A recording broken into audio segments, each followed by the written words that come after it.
जयंती पर इतना बड़ा आयोजन हमारे प्रदेश संयोजक मुक्ति मोर्चा से मांगीलाल जी दादा ने रखा, उसके लिए मैं आभारी हूँ।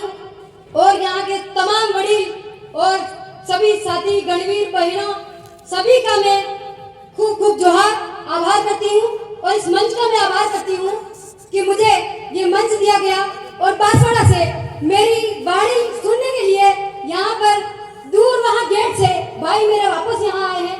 मुझे बहुत बहुत खुशी है कि इसी भाइयों का सपोर्ट और इन्हीं माताओं बहनों और इन्हीं वडीलों का सहयोग रहेगा तो राजकुमार जी और हमारे भी राम प्रसाद जी जैसे नेता जयपुर में क्या दिल्ली में भी बैठेंगे। कब बैठेंगे?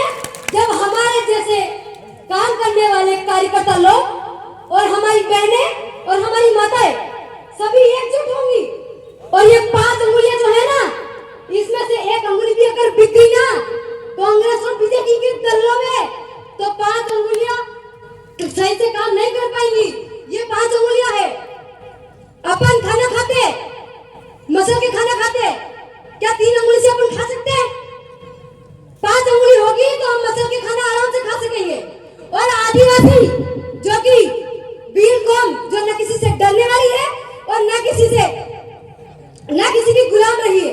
आप खुद जानते हैं करोड़ों वर्षों से हमारे आदिवासी भाइयों को गुलाम बनाने वाली पार्टियों ने और गुलाम राजनेताओं ने हम पर शासन किया, हम पर शोषण किया, हम पर अत्याचार किया ताकि हम लोग इनके बसाए हुए नवरे नवरे मंदिर और नवरे नवरे नेजे और नवरे नवरे झंडों को लेके और चलते फिरे।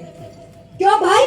हमारा पूर्वजों का जो झंडा है लाल कलर का, व्हाइट कलर का नेजा जिसे कहा जाता है और हरे कलर का, और एक जय आदिवासी जय भीलपट्टे लिखा हुआ झंडा है वो व्हाइट कलर का है। इन चारों झंडों के अलावा मुझे बताओ, इस मंच से मैं कहना चाहती हूँ कि चौथा झंडा तुम्हारा बाप लाई हो तुम्हारी आई? बताओ मुझे। कई लोग बोले तुम्हारा एमएलए सब बोला कि गुलाम है। हमारे बांसवाड़ा के एक दोनों एमएलए और दोनों मंत्रियों को मैं खुली चुनौती देना चाहती हूँ कि आज यहाँ पे जो ये भीड़ दिख रही है ना, ये भीड़ नहीं है, ये भीड़ है ना, ये जागे हुए लोग है बेटा। ये जागे हुए लोग वो हैं जिन्होंने संविधान की किताब पढ़ी है, जिन्होंने बिरसा मुंडा, जयपाल मुंडा और ना जाने कितनी नारी शक्तियों की किताबें पढ़ी है, तब जाके यहाँ खड़े। जब पहली बार मैं भी एमपी में गई थी ना, कमलेश्वर दादा जानते हैं, एमपी मध्य प्रदेश में, जब पांडा गांव में कन्हैयालाल भीड़ के साथ में अत्याचार हुआ था, जब पहली बार मैं गई थी लाखों लोगों के सामने बोली तो मेरे पैर भी यूं यूं हो रहे थे, यूं यूं कि क्या बोलूं क्या नहीं बोलूं मैं। लेकिन कांति दादा जानते हैं हमारे राजनीतिक दल जो बांसवाड़ा के अभी 10 तारीख को हमारे देवेंद्र भाई को फंसाया। तुम्हारी क्या औकात है जो तुम हमारे आदिवासी सिलेक्शन प्रणाली से जीते हुए उम्मीदवारों को तुम एफआईआर दर्ज करवाते हो और उनके साथ में जो दूसरे कार्यकर्ता लोग हैं, जो पदाधिकारी उनको परेशान करते हो। अरे मुकुल पटेल आप कीधी थी મને મારવા कीधी थी એને एफआईआर कराओ।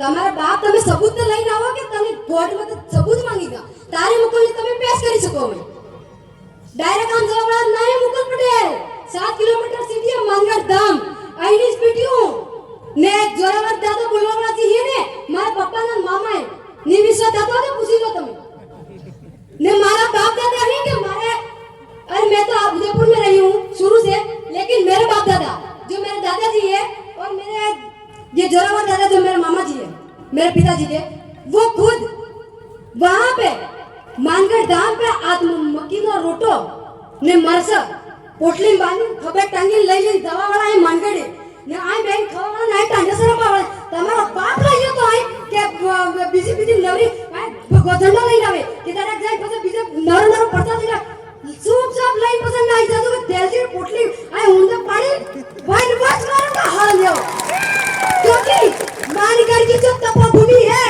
और जो भील की तरह है वो भीलों के शहादत की भूमि है जो कि पूरा भारत तो क्या पूरा आदिवासी समाज जो पूरे विश्व में फैला हुआ वो जानता है कि नहीं जानता है? जानता है कि नहीं जानता है? तो जब भगवा झंडा लगा और अभी सीएम और पीएम आके जितनी भीड़ नहीं ला सके और 2 मंत्री हमारे नालायक मंत्री वहां पे लेके गए सीएम जाहिर तो को हूं तो सीएम हूं अंतरी बस धोड़ा होड़ा पेरी तुमको शर्म आनी चाहिए कि तुम्हारे पुरखों के सामने तुम चप्पल खोल के और आराम से वहां पे सब कुछ करते हो और माल्यार्पण करते हो। तो क्या हमारे पूर्वज हमको इतने प्यारे नहीं है जो तुम वहां हमारा अभिमान से सर ऊंचा करने की जगह हमारी जो कौम है उसका नाम निश्चित करने के लिए गए? तुमको शर्म आनी चाहिए थी। एक सीएम होने के नाते एक सीएम को भी मैं चुनौती देती हूँ कि अगर, और पीएम को भी, कि अगर मानगढ़ धाम को वीर राष्ट्रीय स्मारक घोषित नहीं कर सकते तो मैं नरेंद्र मोदी और तमाम मंत्रियों को और तमाम सीएम को कहना चाहती हूँ कि दूसरी बार मानगढ़ की धरती पे आना मत कि माथा लाल कीजिए को। और बागीदोरा विधानसभा पे यहाँ के कितने भाई है? जरा हाथ ऊपर करके मुझे बताइए। बागीदोरा विधानसभा के यहाँ पे कितने सारे भाई है, लेकिन कभी इस एमएलए के ऊपर एक सवाल नहीं उठाया कि आपकी वाइफ जो है जिला प्रमुख है रेशम मालविया जी, और उनका बेटा है प्रेम प्रताप जो कि अभी उपाध्यक्ष है, और एमएलए मंत्री जी को तो आप जानते हैं उनको, वो एक विधायक है और एक अभी मंत्री भी है। उनको ये नहीं पूछते हैं हमारे आदिवासी समाज के लोग और हमारे तमाम वडील दादा और हमारी माताएं बहनें कि તમારે ઘેર મસ્ત આને જણા પડી લે તો તમે શ્રાદ્ધ કરો કે બીજન ઘેર માં અનપડ પેદા થઈ બીજન રાત ને કે રી બીજન ચાર પો બે પોગે માં 10 અંગ્રેજી नहीं ने आप 10 अंग्रेजी अमर साइन करता नहीं आवड़ता। जब चुनाव होते बोले सुरू कट्टी जो का 5 मिनट पहले ते भी तो किला अरे मार सुरू ने देदारे चुनाव जीती जा तेंदारे माळा पेरी पसे अरे उतर जावा तो आदिवासी मरवा तो हमने तड़म जावा तेंदारे सारी महंगा कुर्ती जी ने हमने भी मालविया साहब तुम्हारे घेरे आवेंगे। आज राम प्रसाद जी आते, राजकुमार जी आते, यहाँ पे बैठते हैं नीचे। हमारी बड़ी बहन आई है झारखंड से जो कि डूंगरपुर की बहू है, वो आई है नीचे बैठी, मैं खुद नीचे बैठती और हमारे तमाम पदाधिकारी और तमाम बहनें और भाई यहाँ नीचे बैठते। और तुमको अलग से ऊपर बैठने की क्या जरूरत है? क्या यही तुम आदिवासी समाज में एक संदेश देना चाहते हो और कहते हो कि युवाओं को मौका देना चाहिए? और युवा को मौका तब मिलेगा जब तुम्हारे जैसे नशेड़िए एमएलए पद छोड़ने का कष्ट करेंगे, तब जाके बागीदोरा विधानसभा में हमारे जैसी नारी शक्तियां सरपंच बनेगी, प्रधान बनेगी, एमएलए बनेगी और दिल्ली की कुर्सी पर बैठेगी। हमारे क्षेत्र में मामूली नहीं कहना चाहूंगी क्योंकि वो भी एक पूरी पंचायत का उम्मीदवार होता है और सिलेक्शन प्रणाली से उसको जिताया जाता है, लेकिन क्या बहनों और बेटियों में इतना दमखम नहीं रहा है जो मतलब एक सरपंच भी बनती है? जैसे मेरी कल शादी हो जाती है, मेरे में इतना दम नहीं है कि मतलब मेरे हस्बैंड के नाम पे मैं जीतूं और नाम मेरा चलता रहे वहां पे और सरपंच बन के बैठा मेरा हस्बैंड। क्या मेरे में इतनी काबिलियत नहीं है कि मतलब इतना जजमेंट में पंचायत समिति में बैठ के ले सकूं? क्यों अपनी बहन बेटियों का नाम खाली रजिस्टर में एंट्री करते हो तुम और वहां पे बैठते हो तुम जाके मुंह पर जब तुम्हारा बाप तमल नहीं हो तुम्हारी आईली नहीं कौन ले गयो तुम? तुम्हारा बाप तुम्हारे घेरवाड़ी में ने तुम्हारी मोना में अगर हिम्मत नहीं है ते इन्हें बेवानी इन्हें कुर्सी मते बेवानी हिम्मत आलो ने, अगर हिम्मत नहीं है तो खुद भी वहां जाके फिर एकड़ी मां के यूं बैठा मत कर, किसी दिन लात मार के कुर्सी भी गिराऊंगी मैं धमा कर दूं। ये मैं नहीं बोलती, ये संविधान बोलता है। और जब चुनाव होते हैं, चुनाव के टाइम पे क्या बोलते हैं? हमारे सब बड़ील दादा भाई बहन सब एक है निर्जनी टाइम। अरे साहब मार सोनू नौकरी नहीं लगी देख नौकरी रो का बात कर दो। अरे काले परसों बात करो ले मार तुम्हारी मीटिंग में जाओ है एक टाइम नहीं है रेवा तो तू पशु और दिन तरसो आज क्यों आएगा भाई? देखो वोट दिया जाग मार के तब जाके तू एमएलए बना है, तब जाके तू सरपंच बना है और तब जाके तू प्रधान बना है। तो रात को 12 बजे भी तुझे काम करना पड़ेगा और रात को 1 बजे भी तेरे घर का खाना खिला के उस बंदे को लेके जाना पड़ेगा। जब एमएलए और मंत्री हमारे समाज के आदिवासी भाई और बहनों के लिए आवाज नहीं उठा सकते तो आपके एक वोट में कीमत है। माता बहनें, मैं आपसे कहना चाहती हूँ माताएं जो है एक योद्धा होती है सबसे बड़ी। क्योंकि वो 2 घर चलाती है।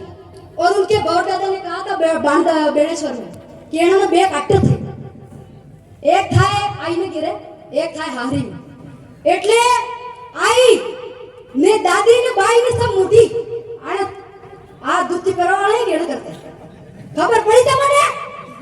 तुम आज 45 साल भले हो गए, 45 साल के भले हो गए ना, तो अभी तुम संविधान की किताब उठा के पढ़ सकते हो। तुमने तुम्हारे बेटे को इतना शिक्षित किया है कि वो तुम्हें पढ़ाए और तुम्हें 10वीं तो क्या 12वीं क्या तुम्हें LLB तक करवाए।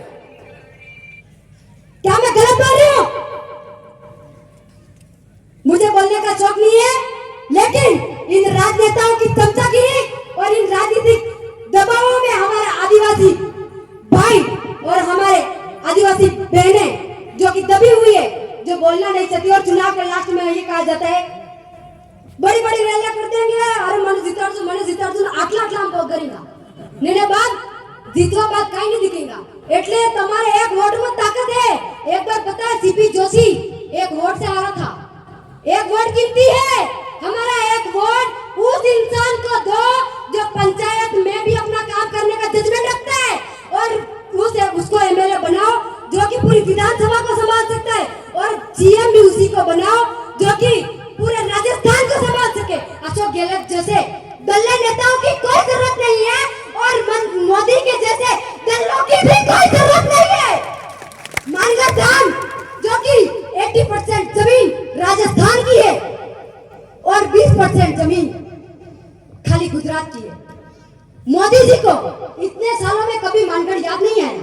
बहन नुपुर, आपसे माफी चाहेंगे, वो आप थोड़ा बहुत दूर दूर जाना है बहन सभी साथियों को, तो मैं सभी से यही कहना चाहूंगी, सिर्फ एक मांग जो भी मैंने कहना था कह दिया और वडील दादा ने कह दिया है, लेकिन मानगढ़ धाम को अगर खाली राष्ट्रीय स्मारक घोषित करते हैं तो इनके माथे लाल कर देना, और अगर वीर स्मारक घोषित करते हैं तो कोई कहने की आपत्ति नहीं है, कुछ कहने का जरूरत नहीं है। लेकिन अगर वीर राष्ट्रीय स्मारक घोषित नहीं करते हैं तो इनको दूसरी बार वोट भी मत देना, और यहाँ से इनको सीधे जाने भी मत देना जब तक एमजी हॉस्पिटल में भर्ती नहीं हो। सीधी सच बात। जोहार सभी को तहे दिल से, और इस मंच को भी मैं आप सभी से माफी चाहूंगी कि मैंने भाई तक 4-5 मिनट वक्त। बहुत बहुत आभार नुपुर बहन को, आपके जोशीले